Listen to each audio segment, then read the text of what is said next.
From the time he was probably 7, he started showing an interest because my husband at that time was taking guitar lessons. So he'd go into the bedroom to practice and Noah would go in and just sit on the bed and watch him play. So by the time he was 8, he wanted to take lessons.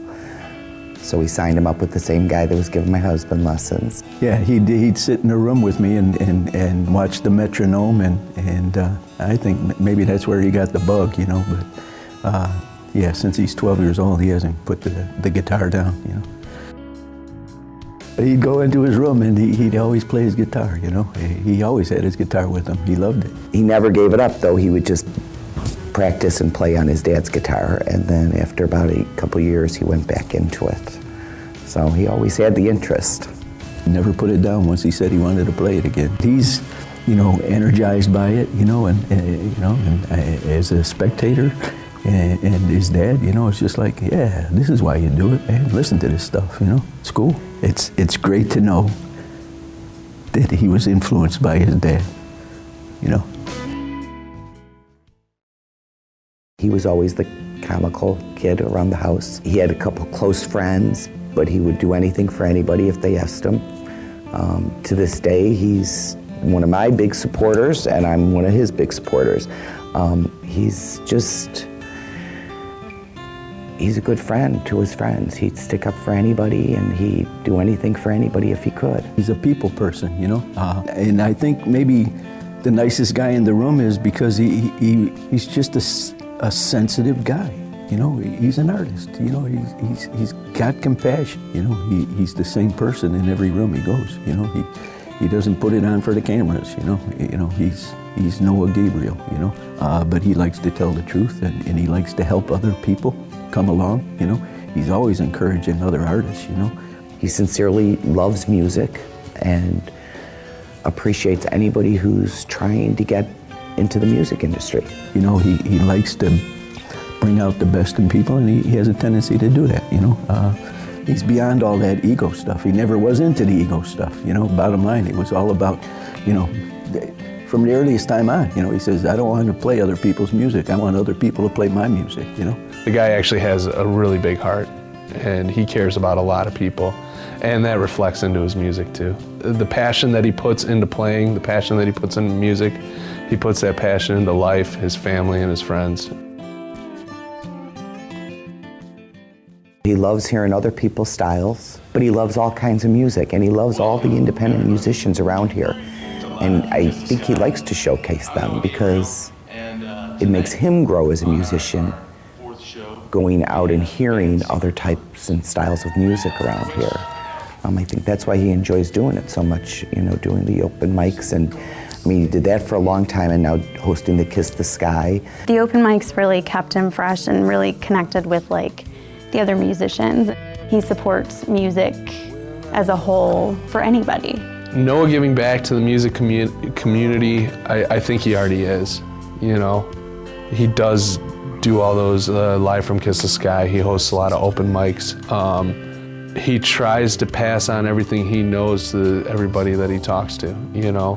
He loves helping other people get started in the business too. He's got his 2 nieces, they're twins from the South Side of Chicago, and they sing in 2 different bands, and he's doing a compilation CD with them. But he says they've got just the most amazing voices, and he wants them to be heard. The fact that he's a community guy really, it keeps him humble, and I don't even know if it keeps him humble. He just is humble overall. I tell him constantly that he has a little bit of an inferiority complex, because he's always like, I don't know, I just get this feeling that, you know, people think that I'm like a jerk or whatever, and I'm like, you're not.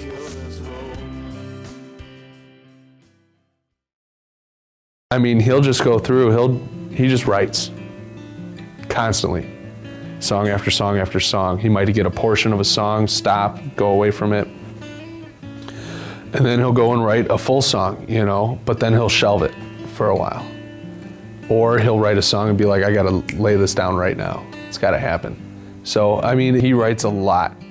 He'll all of a sudden pull out a book.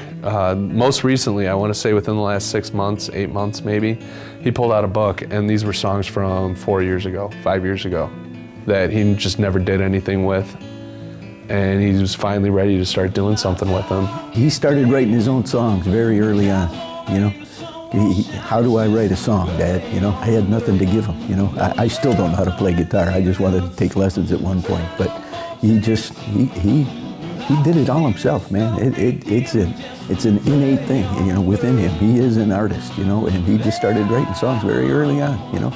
And, you know, that's how I knew, you know. And when he'd get mad or something in the house, you know, I'd say, go write a song. He wrote a song for a good friend of his mother. One morning, they woke up and she had died during the night. And his friend was devastated, and he went home and wrote Found My Heaven. I couldn't believe he wrote that. He was like a junior in high school. That's when I started seeing that he was using a lot of emotions and writing some beautiful work.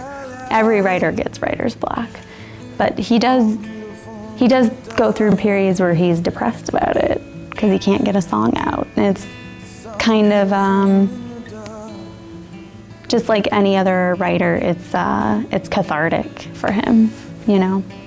And I think that's the hardest part for me, is seeing him struggle with that. His dark days are transient, you know. He doesn't stay there long, you know. He doesn't stay there long. And if he does, he writes about it, you know. It's a great vehicle to have those experiences and then be able to have a platform to express it, you know.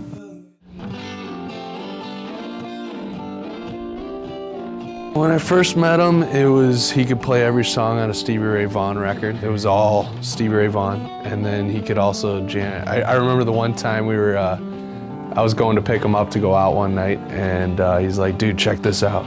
And he pulls me into the room, his bedroom, and he starts jamming Yellow Ledbetter. Noah's acoustic style versus electric is really different. He has this really like low-key, silky smooth voice that really comes across in his acoustic playing versus like his electric, where he just goes like all out.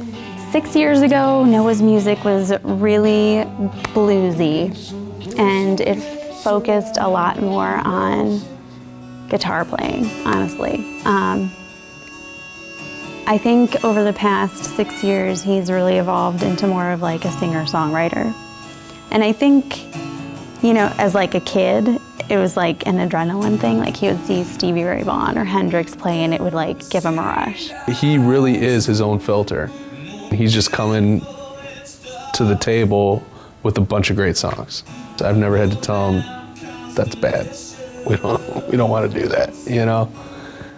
They've all been solid work.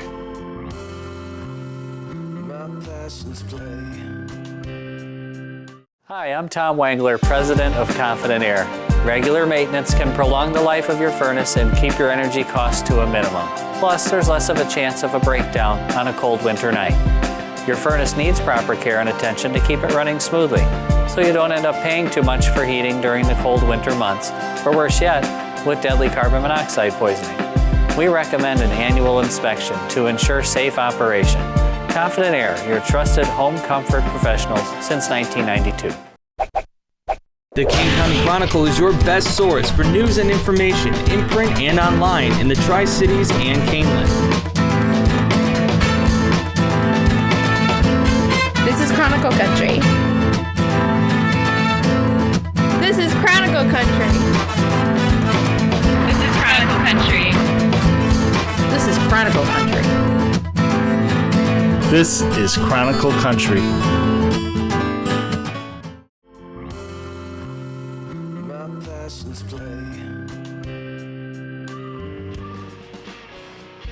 I guess I would say I made my decision for myself to be a musician probably when I was a senior in high school.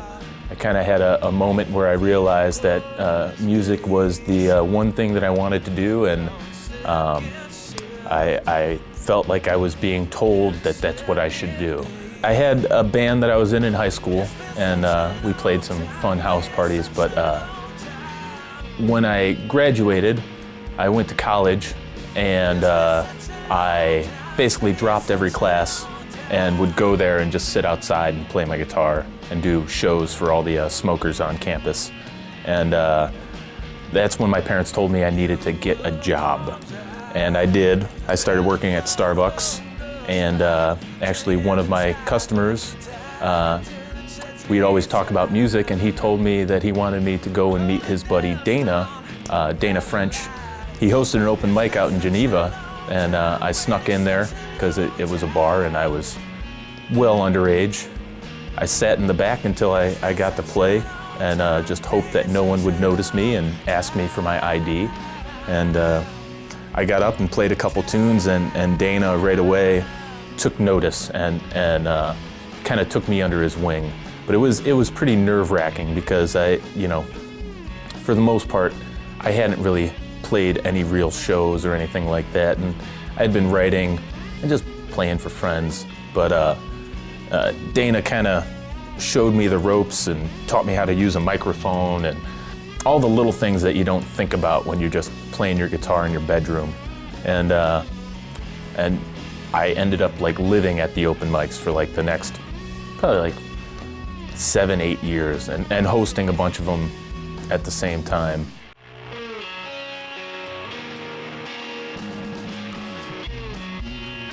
It was always a dream. You never think you're gonna actually get a record deal or make an album. And I know it wasn't a big name thing, but as a 20-year-old, anyone coming to me and saying, I want to help you make an album, was just mind-bending. It was a big step forward, not only for me, but it really got my family and stuff on board. They knew that I wanted to play music. When they saw other people investing their time and money and efforts in me, I think it kind of helped them to realize that it wasn't just stupid kid wanted to play music anymore. I was actually I had something to offer, and it could go somewhere. I guess having someone believe in me helped me believe in me, which has allowed me to evolve as an artist. I mean, that's a huge thing, It's not easy being a musician nowadays. There's really not much money in it, and it's a job that a lot of people look at as a hobby of sorts. For me, that's me. That's my life. That's anytime I'm not working a physical job, my mind is on music. I see music as not to sound cliche or anything like that, but it really does. It crosses many lines, and it is the universal language. I always saw music as something that could change the world, especially when you look at the history of music. And it has always played a huge role in the major events in the world, since music's been around. Music is a very important thing to me. It's a sacred thing to me. Just in writing and stuff, a lot of times I don't feel like I'm writing so much as I'm channeling something. I'm finding something that's already there, and I'm just the lucky one who gets to, put it down on paper or whatever. I mean, life is the greatest influence. I find that I can, as long as I keep my eyes open, my ears open, I can pull a song out of anything. There's so much out there that it's just a matter of paying attention.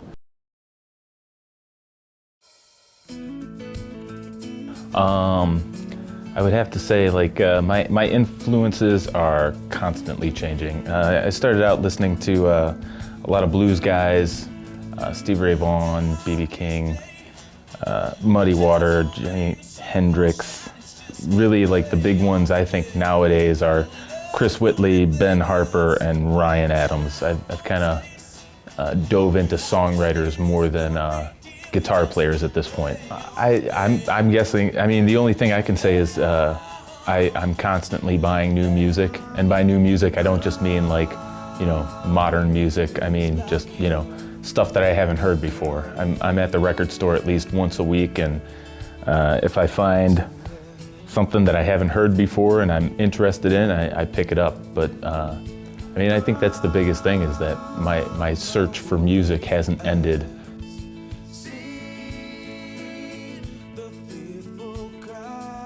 I'll say when I first started, I mean, yeah, and I think a lot of writers and artists will say this, when you first start, like, you kind of have to have a direction and want to be moving towards something.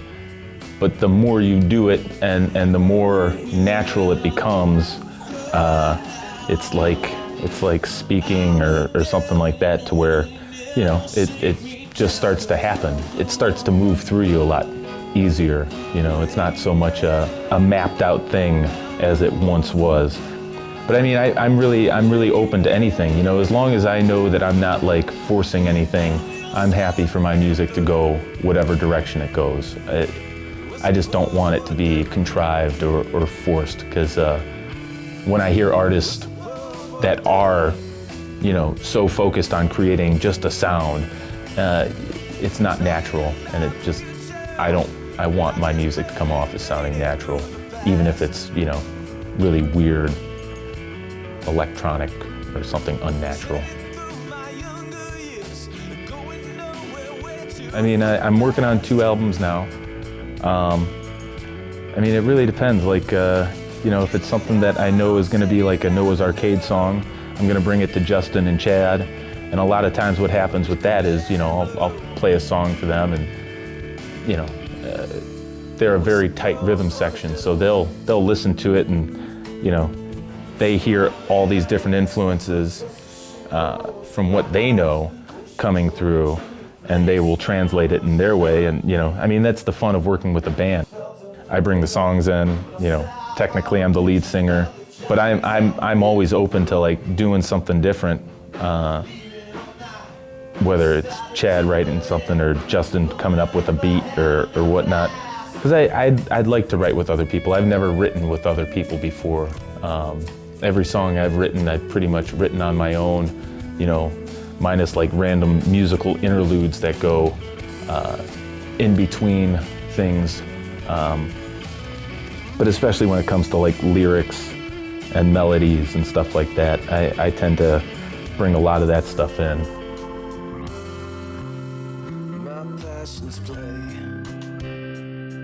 The Drendel and Jansen's Law Group has practiced law in Aurora since 1961 and in Batavia since 1994. We focus our energy on representing people and businesses and families in the local community. We represent clients in Kane and surrounding counties in matters ranging from divorce to wills, business law to zoning. We focus our efforts on planning and working towards positive resolutions for businesses and families.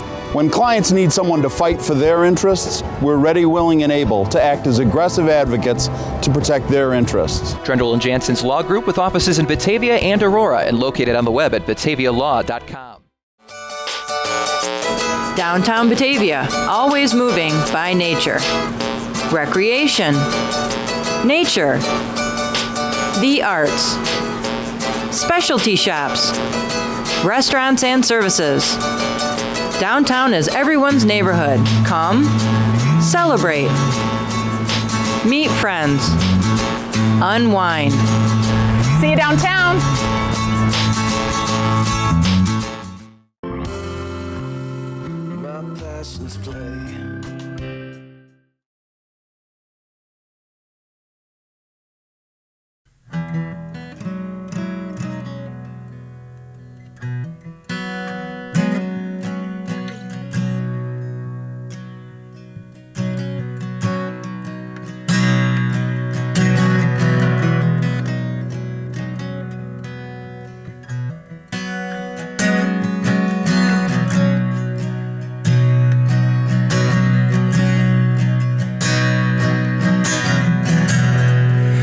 It's a lonely, silent, moon.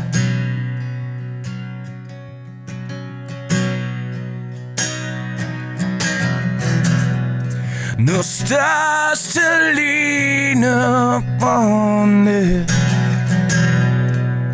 Hung on skies of midnight blue.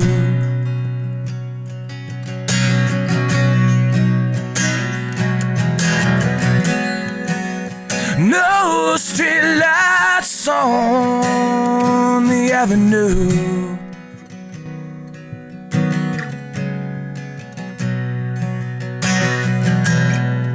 Yeah, we both know the sun, it couldn't come too soon.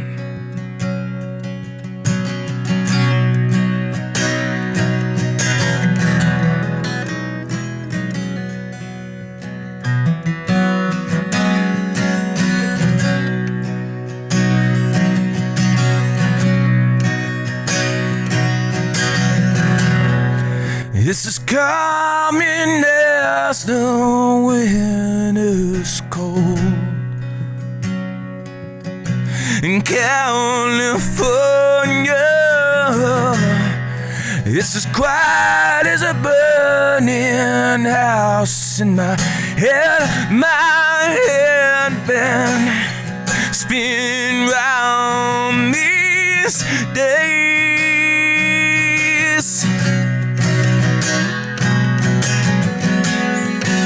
No street light gonna light away.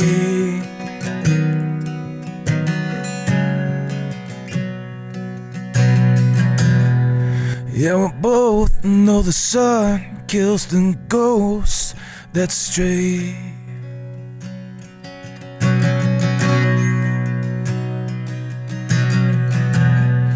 Yeah, we both know the sun kills the ghosts that stray.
so